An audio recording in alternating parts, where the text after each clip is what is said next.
Anessa, POV. Hindi ko palalampasin ang ginawa mo, matalim kong sambit. Nanakit ang lalamunan ko dahil sa pagpigil ng mga luha ko. Hindi ako bola na basta mong lalaruin at paiikot-ikutin. Tao lang ako, napapagod din.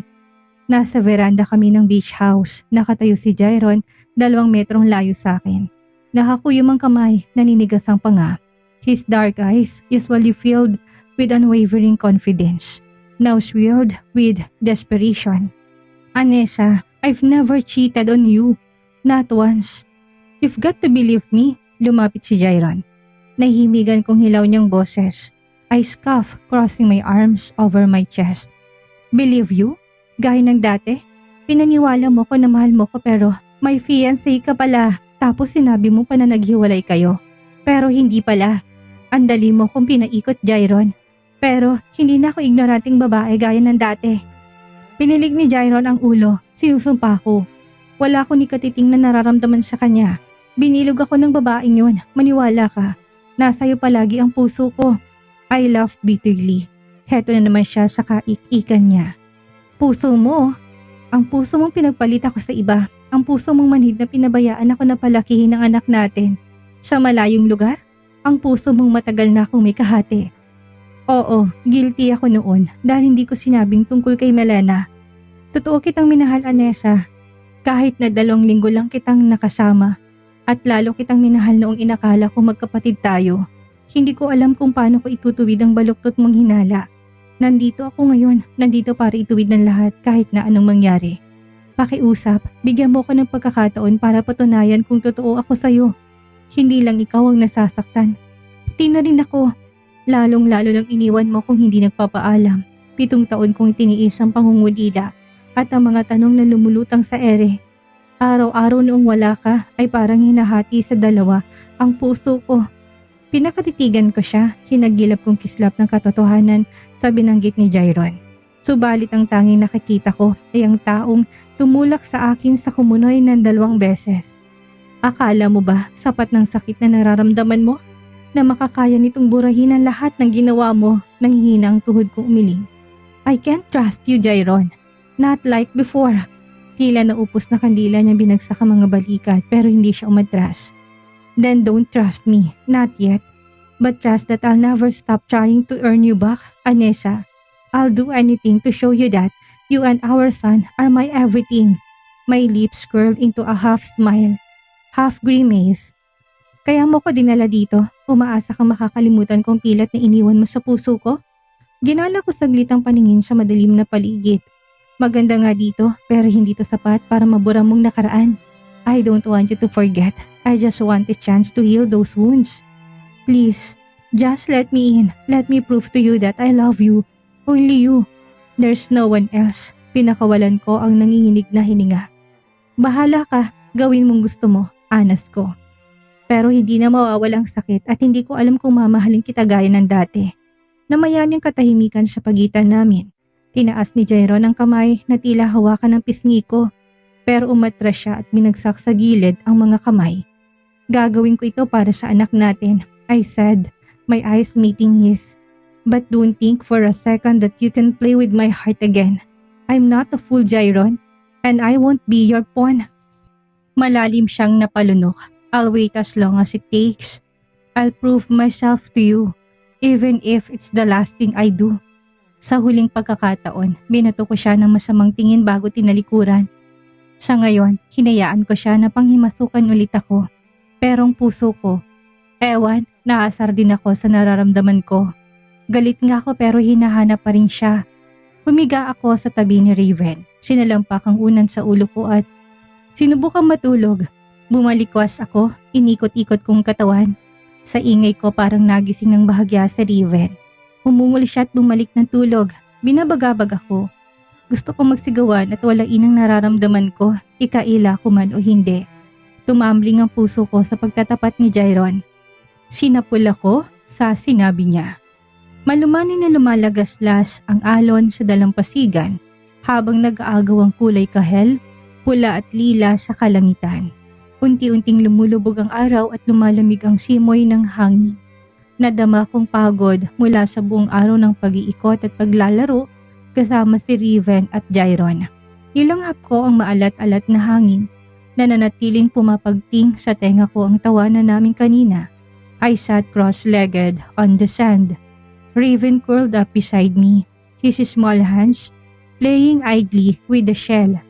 Jairon was across from us, the bonfire casting flickering shadows over his face, making him look both familiar and like a stranger at the same time. Pinayagan ko siya na gawin ang sinabi niya kagabi at umaasa ako na hindi ko maiiwan sa isla. Nasa kandungan niyang acoustic guitar, inaayos niyang tono ng bawat strings para siguraduhin may tutugtog niya ng tama. Tahimik ko siyang pinagmamasdan, parang lumambot ang puso ko at naawa sa kanya. Hindi ko alam na nagtutugtog ka pa rin yan, basag na katahimikan ko sa malambot na boses na halos maglaho sa naninigas na apoy. Inangat ni Jairon ang tingin sa akin at isang saglit parang tumigil ang oras. Marami ka pang hindi nalalaman sa akin, Anessa, tugon niya sa mababa pero may pahihiwatig. Something I couldn't quite place, regret maybe or longing. Nagumpisa si Jairon na mag-strum mahina't pamilyar na kanta. Narinig ko to minsan sa mga mall. Umupo si Riven, maliwanag ang kuryosidad sa mga mata niya. Dad, bakit ang lungkot ng kanta? Inosente niyang tanong. Jairon's fingers stilled on the strings. Malambot niyang tinignan sa mga matang anak. Hindi to malungkot, buddy. Ang totoo, hindi ni Jairon tinapos kasi bumaling siya sa direksyon ko. Niliko ni Riven ang ulo, malinaw na gusto niyang malaman ang ibig sabihin ng binanggit nito. Dad, tungkol naman sa adang kanta. You know I hate sad songs. Aniya na lumong lumabi. Humugot ng malalim na hininga si Jairon. Pinakatitigan na muna ako bago binalik sa anak.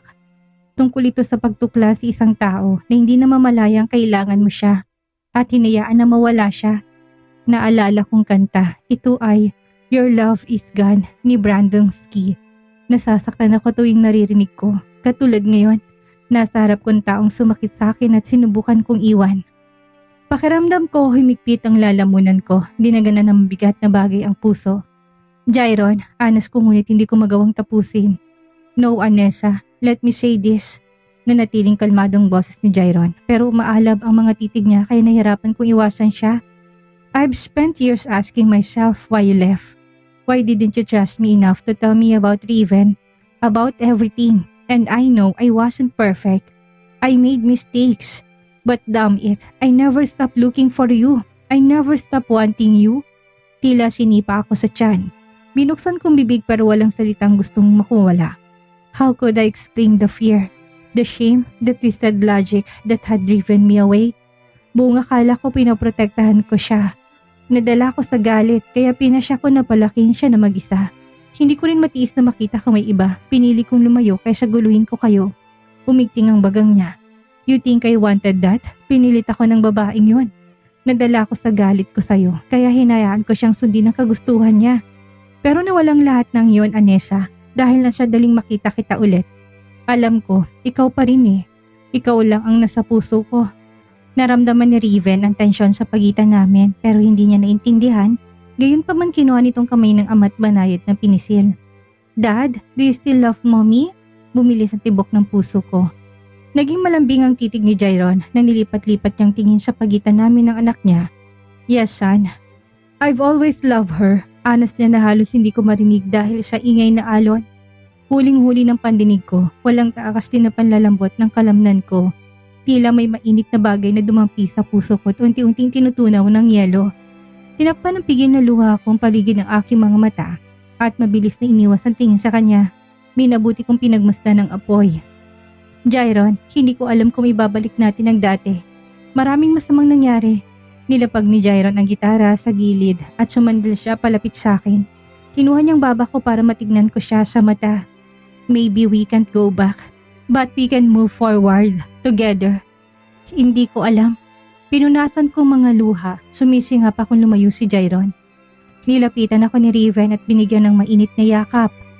Pagkatapos ng bonding namin kanina, dinala ko sa bed si Riven. Iniwan ko siyang mahimbing ang tulog. Tiyempong pag-apa ko sa labas ng kanyang kwarto na mataan ko si Jairon. He was standing at the doorframe of the house entrance, his tall figure silhouette against the moonlight night. Titig na titig ang maitim niyang mga mata sa akin para bang may kakaibang bagay sa kanyang tingin na nagpahinto sa paghinga ko. Without a word, he stepped aside and gestured toward the cool, inviting night. Pwede ba tayong mag-usap? Tanong niya sa mababang boses pero halos nagdadalo ang isip. I didn't hesitate. Tumango ako nang sumunod sa kanya sa labas at sinalubong kami ng dagat at maingin nitong alon na walang humpay ang pagsampa sa dalampasigan. Hindi ko ininda ang malamig na hangin, huminto sa paglalakad si Jairon. Nakasalampak ang dalawang kamay sa mga bulsa ng shorts habang nakatitig sa malayo. For a moment, the silence stretched between us, heavy with unspoken words. Hindi ko na mabilang kung ilang beses ako napalunok, saka nilingon siya. Hindi ko mabasang magkahalong emosyon niya sa mukha kahit na maliwanag ang ilaw sa poste. Remember this, Anessa, mabilis siyang lumapit sa kinatatayuan ko. I've never stopped loving you, not for a single day, and tonight, I want to give something you once told me you dream of. Hindi pa ako makahuma kung anong sinasabi niya nang biglang may sumabog na makukuling niliwanag sa madilim na kalangitan. Brilliant colors exploded above us, illuminating the beach in dazzling hues of red, gold, and blue. Napapigil hininga ako nang maalala ang matagal na naming konversasyon na inakala ko inilibing ko sa limot. Di ba sinabi mo? Patuloy ni Jairon. Halos hindi ko marinig ang boses sa ingay ng fireworks. Na gusto mong ma-experience ang first kiss mo sa ilalim ng fireworks? Hindi ko nagawa noon, pero tignan mo, para sa'yo to. Sumikip ang dibdib ko sa tuwa kasabay ng mga luhang nag-uunahang dumaloy sa aking mga mata. Umawang ang bibig ko. Nilamon ako na magkahalong emosyon kaya hindi ko magawang magsalita. He cupped my face gently, his thumb brushing away the tears. I love you, Anessa, and I want to make things right. Not for us, but for our son. Para bang naglahong paligid, tangi ang fireworks ang naiwang kinukulay ng langit. Mahina akong humihikbi nang unti-unting nilalapit ni Jairon ang kanyang mukha sa akin. Saka naramdaman kong dinadampi niyang malamig na mga labi sa akin nanginig na mga labi. Sinakop niya yon at hindi na pinakawalan. Binuksan ko ang bibig, hinagilap ang kanyang dila. Binilisan namin ang galaw at tila uhaw na uhaw sa isa't isa. Kumapit ako sa leg niya. Nilipat naman niyang kamay sa ulo ko. Hinatak niya palapit sa kanya para lalong lumalim ang halik namin. Umungol ako nang pinasok niyang kamay sa damit ko. Kumislot ako sa kuryenteng dumaloy sa pagitan ng mga balat namin. Hinimas-himas niyang likod ko. Jairon, bulong ko nang tinanggal kong labi sa kanya. Ayaw kong gawin ito dito. Umuwi na tayo. Narinig kong pagtawa niya bago sinakop ulit ang mga labi ko. Jairon, POV. I can't believe that you're mine. Bulong ko. I always been. Sinisira mo palagi ang tiwala ko sa iyo eh. Mahal kita, Jairon, at pumapayag ako na angkinin mo ako ngayon. Niyakap niya Nessa ako pagkasabi nun. Gusto kong umiyak sa tuwa. Sana hindi ako nag-iilusyon. Sana hindi matatapos ditong totoong pagtingin namin sa isa't isa. Siya ang nag-iisang babaeng handa kong isugal ang sarili. Nababaliw ako sa tuwing masasaktan siya, kaya sisiguraduhin ko na wag siyang pakakawalan, kahit na maraming gustong sumira sa amin. Pareho kaming init na init at hindi nagpaawat. Matagal-tagal din ang huling pagtatalik namin, kaya sobra ko siyang naminis. Dito ba natin gagawin to? Maya may tanong ni Anessa na tinanggal ang labi sa akin. Doon ko na malay na nasa sala kami. Ilang hakbang pa patungo sa kwarto ko. Kung gusto mo, tudyo ko. Of course not. Dalin mo ko sa kwarto mo ngayon din, daing niya. Kinakapos siya ng hininga na mawala ng pasensya. Gusto mo talagang dagdagan sa Riven, sabi ko na lalong kiniinis niya. Pambihira, bilisan mo na. Excited akong umisit, tinalikan siya ulit. Lakad takbo kong tinungong kwarto at buhat-buhat siya. Mabuti hindi nakasarang pinto at tuluyan ko ng inangkin si Anessa. Nagbagong pakikitungo ni Anessa matapos ang mainit na gabi. Halos langgamin sa sobrang sweet at parang linta sa kakadikit sa akin. Nilibot namin ang buong isla. Namasyal sa Davao at ilang parte sa Mindanao. Sinamahan kami ni Kendrick sa huling araw namin. Pinangarap ko na sana hindi matapos ang araw namin sa payapang probinsya. Parang gusto ko manirahan dito, malayo sa toxic na mga tao. Pinatong ko si Riven sa balikat ko na naglakad kami patungo sa private jet ni Kendricks. Abot ang tawa ni Anessa ang sumusunod sa amin. Tinanggal niyang shade ko nang makaapak sa hagdan. Binaba ko si Raven at mabilis na tumakbo paakyat. Tinakbayan ko si Anessa na sabay kaming pumasok. Sinipat kong tumatawang si Kendricks.